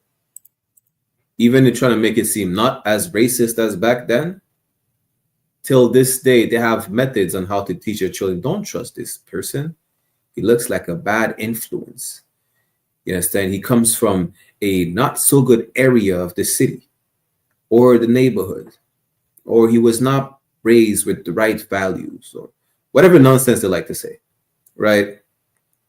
But the point is, this whole concept is very real and it's still being used today. We're going to try to go through these a bit quick because we're running short on time. Yeah. Again, any more questions or comments, y'all feel free to put them in the chat. Of course. Now let's see how some of the other methods they use to make sure they were conditioning the slaves in the most perfect way they deem possible. Yeah. Give me 1 second.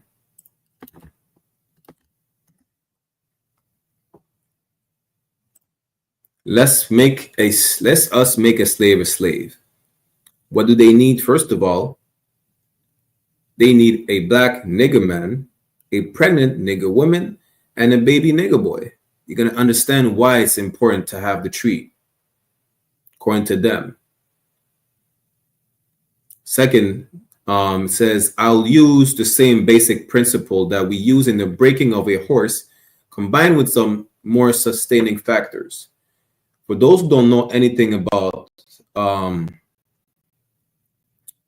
why is it mentioned the breaking of a horse? Because animals, that's the term they use to domesticate animals. They're breaking of them. That's the term they use to domesticate horses. They need to break the wilderness out of the horse to make it docile, to make him manageable. They're comparing you to wild animals. That's why they're mentioning breaking of a horse, because at the time, they could take wild animals and tame them. That's what it's talking about, right? Let's go down a bit. Accordingly, both a wild horse and a wild or natural nigger is dangerous, even if captured, for they will have a tendency to seek their customary freedom. They know it was natural for us to seek freedom as slaves, as captives, because we're being kept against our will. And in doing so, might kill you in your sleep. You cannot rest, which is why it was always important for them to never trust a nigga, ever. Why? Because he wants to leave. He wants to be free.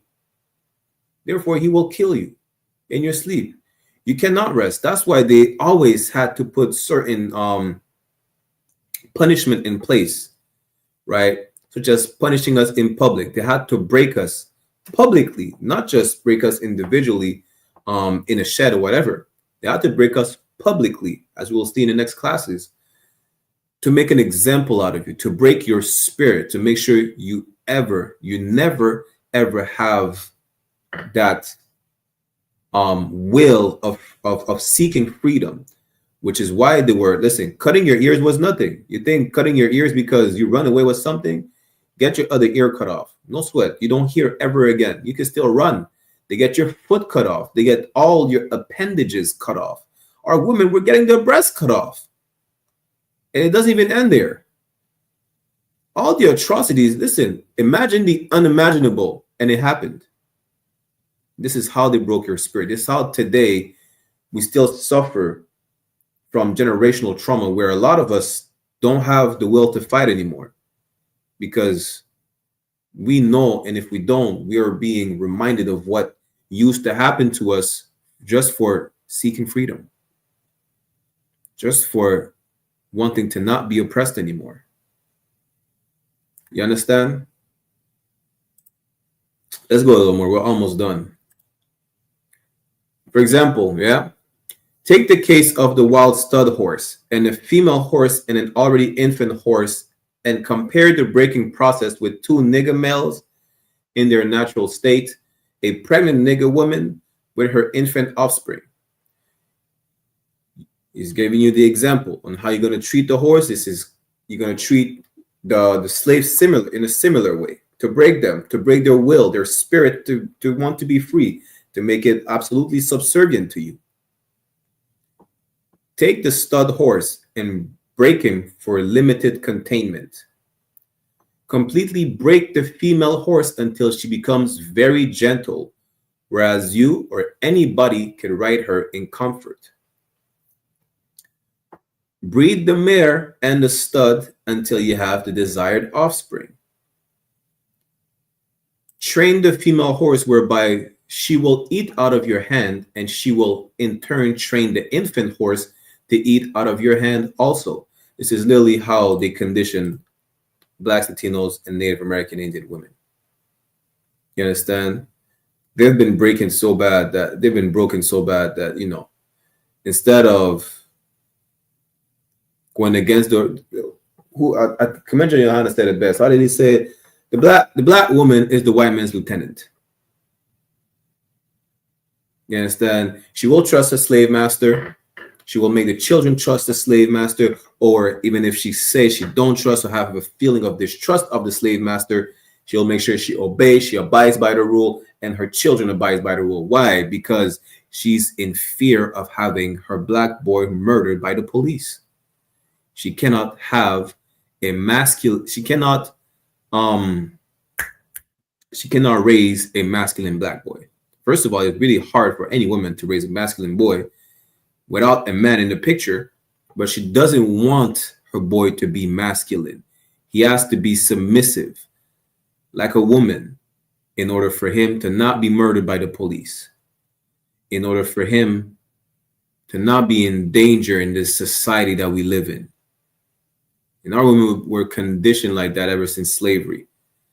That analogy that they're making about the mare and her infant foal, right, which is the word for baby horse, they're using that analogy to let you know how to deal with your slaves, right?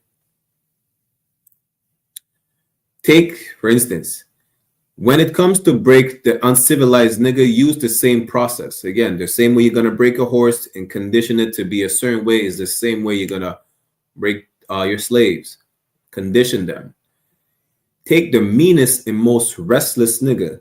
Again, they're going to use those terms like meanest and most restless. He just probably look big, right? It has energy.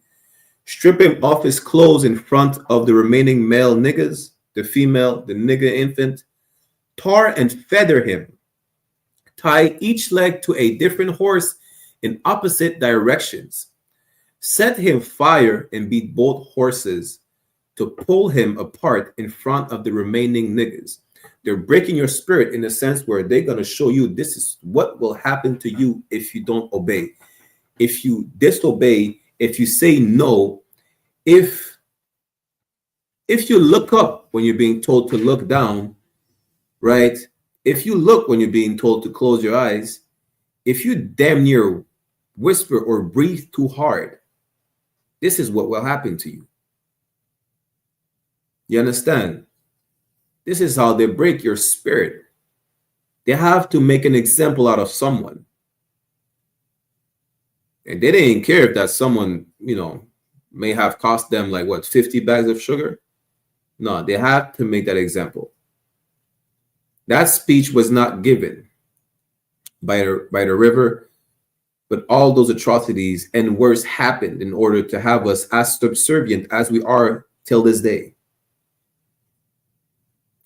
The next step is to take a bullwhip and beat the remaining nigger male to the point of death in the front of the female and the infant.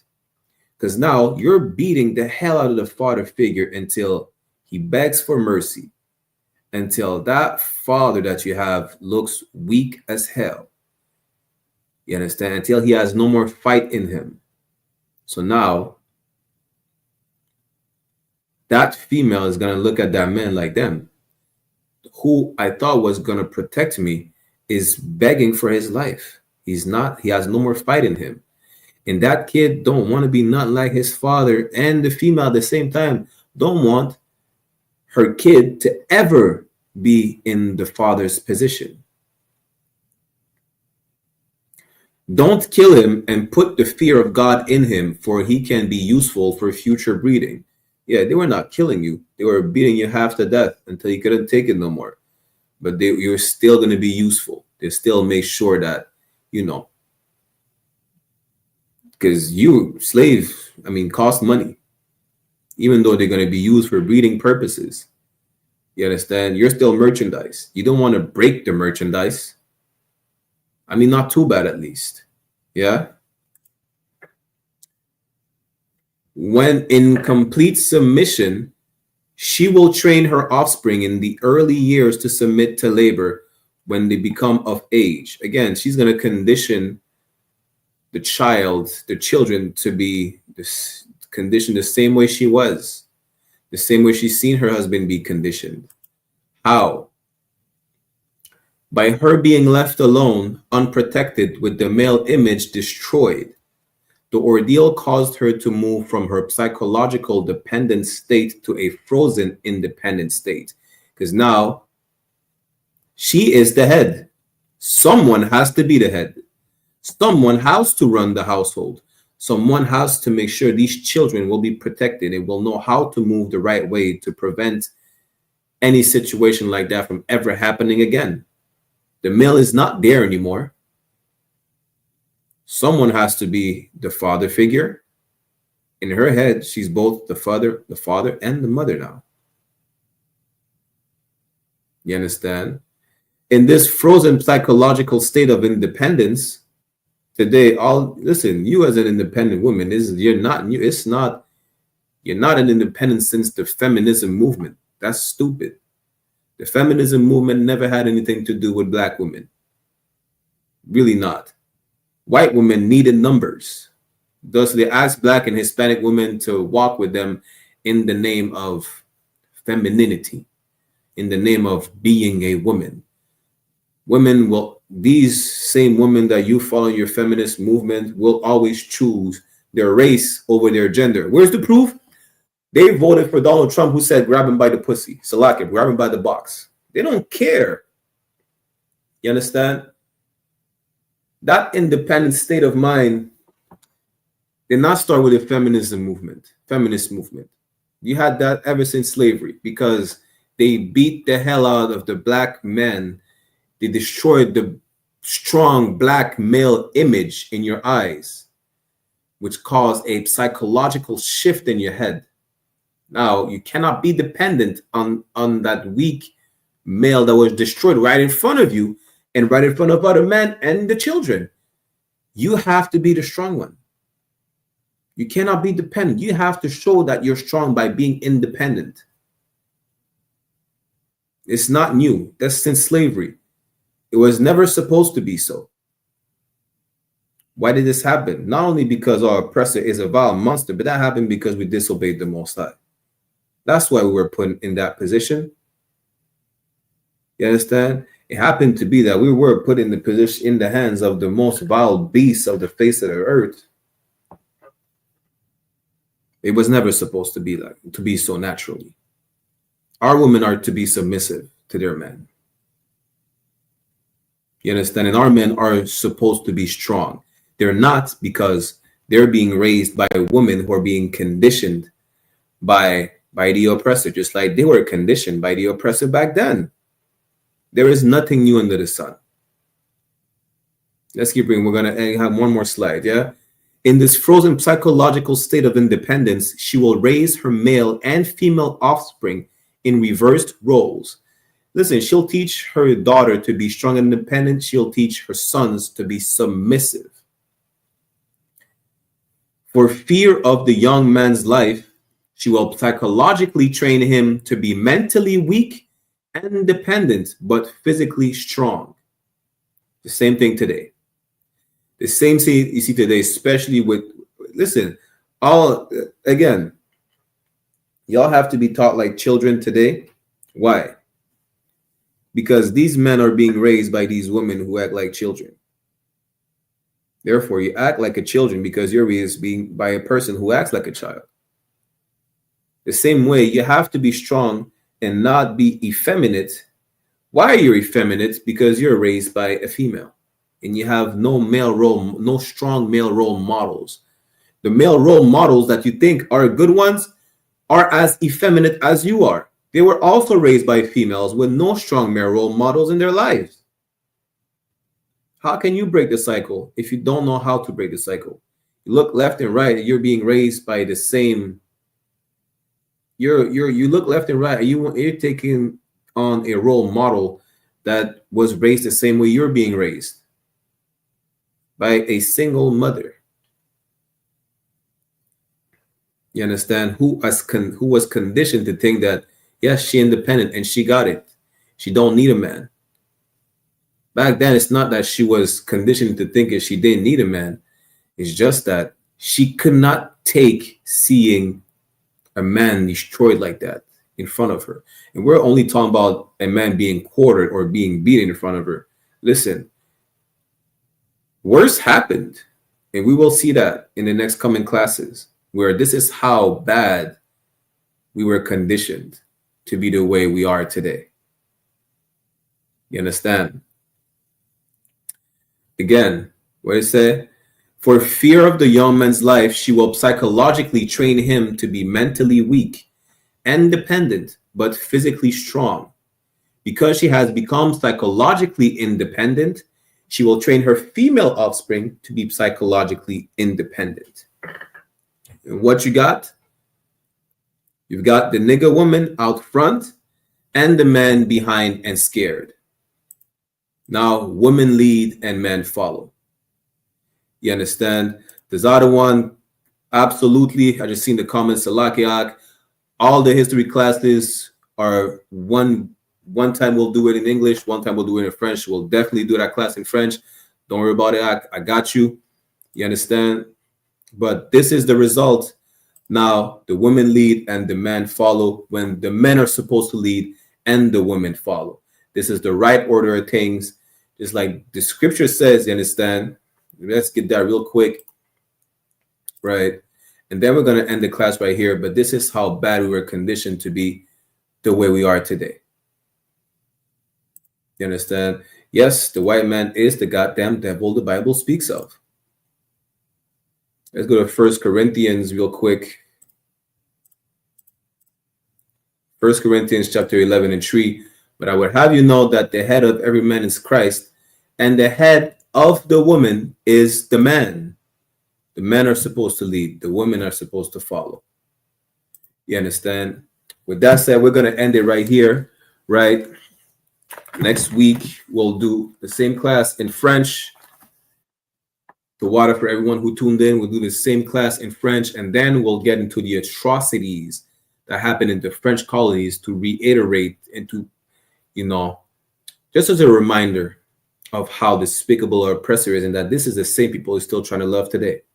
The same people who beat us into our women thinking that they have to lead and make their sons be followers, not only of them, but of the oppressor that beat them to think like that.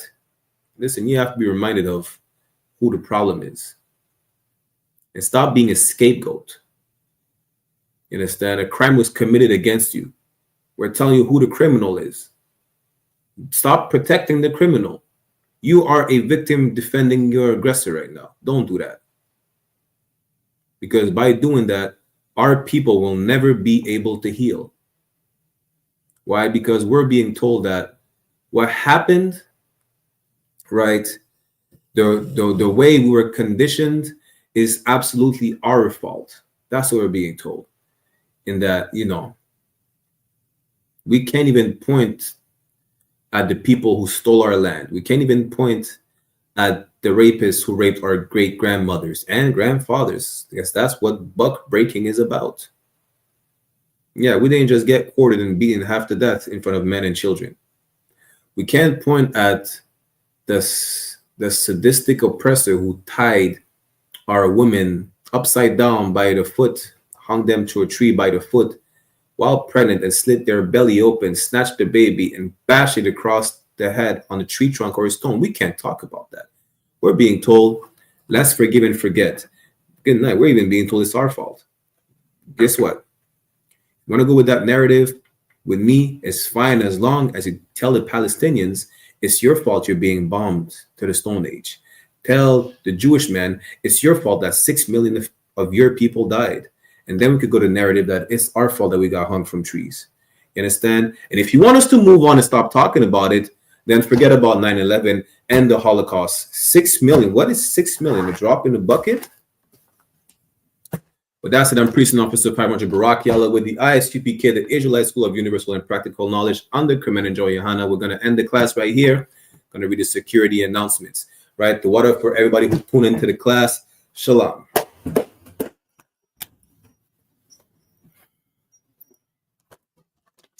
The I.S.U.P.K security announcements. We are the I.S.U.P.K started on 1 West 125th Street, Harlem, New York. Rules for new brother and sister. When a new brother or sister comes into the school, they are off limits for 6 months. They're to be saluted only. They're here to shed themselves of the world. If they need transportation, the teacher will arrange it. After 6 months, if a brother or sister has an interest in a particular person, he or she must get permission from the head to speak to a brother or sister. There's another 6 months in which the brother and sister will court each other. After the 6 month period, the brother and sister will get permission from the head to marry, tithe, which is a commandment. Numbers chapter 18 verse 21 and Malachi chapter 3 verse 8 to 10 means tenth in the Hebrew, ma'ashara. 10% of every penny of any increase the Lord gives you, give to the treasury department or teacher.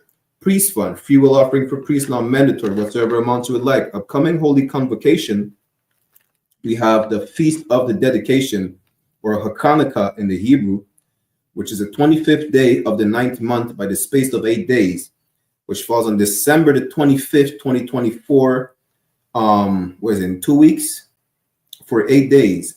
You can read more about it in the book of 1 Maccabees in the Apocrypha, chapter 4, verse 52 to 61. If you celebrate Christmas this 25th of December instead of observing Hanukkah as you should, God hates you and your children. Reminder to all Akim and Aquatin to check the bulletin board in the hallway of their school. They have a physical location, and if any brother wants to be a trooper in the school, to start wearing all black boots, shirt, pants, husband, and scarf. But that's so we'll give a courtesy salute to the brothers and a courtesy salute to the sisters. Menavishal Imajim, which means to stand.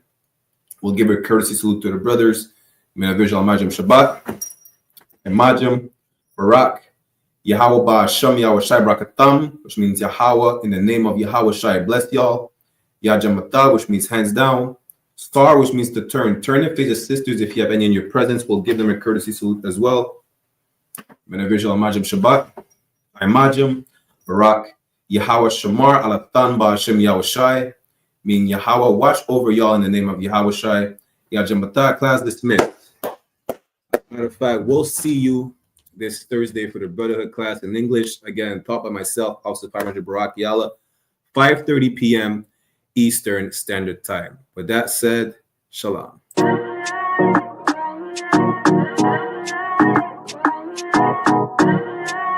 UPK, 01 West. Babylon is falling to rise no more again. Babylon is falling. Freedom is here, my friend, not just part of the nation. Yahweh Shai never come bring peace, him start of the vision. Now put your trust in the riches and wealth, guns are ammunition. But just the last statutes and commandments, we make the decision to keep them with precision. I just part of the nation. Daniel get a vision, him see the black Christ, it wasn't a white depiction. No allegiance to Rome nor its regions, come out them religion if you want be a free man. Cause the deacons them full of demons, same situation with Rasta with Islam. Only beacon of hope for your lean on is UPK and the General YAHANNA. Every fowl of the ear, every beast of the field, every creeping thing we creep on land, every mouth of the clear, loud and clear. Yahweh Shai Mashiach is a black man who have ear, let him hear. time to prepare. Spiritually separate from Babylon. We no weak, we no fear. Wheat, we no tear. Bun Saddam, my bun, but him and I just part of the nation. Yeah, our shy never come bring peace in start of the vision. No put your trust in our riches and wealth comes our ammunition. I just the last statutes and commandments. We make the decision to keep them with precision. Just part of the mission. Send evils and curses on the whole city and the beasts and all churches. America fall, them deserve it. Rome get defeat, history repeat, I know the first days. Hey, 400 years they work with, then desert with, then turn round and call we worthless. But now the COVID lurking, them hurting, and then the doctors and nurses. Hey, one day to a building of a turn after the long journey. No care much money you a earn if you still want Babylon burn. One day to a building of a turn after the long journey. No care much money you a earn. Hey, I just part of the mission. Yeah, our shy never come bring peace in start of the vision. No put your trust in our riches and wealth guns our ammunition. I just the last statutes and commandments. We make the decision to keep them with precision. I just part of the mission. Hey, listen, brothers and sisters, man. If you like what you hear, hit the subscribe button, man. Subscribe to this channel. And also, please, go to isupk.com and pay your tithe. Drop me some cash so we can move around this planet like we need to, man, and do the things we need to do.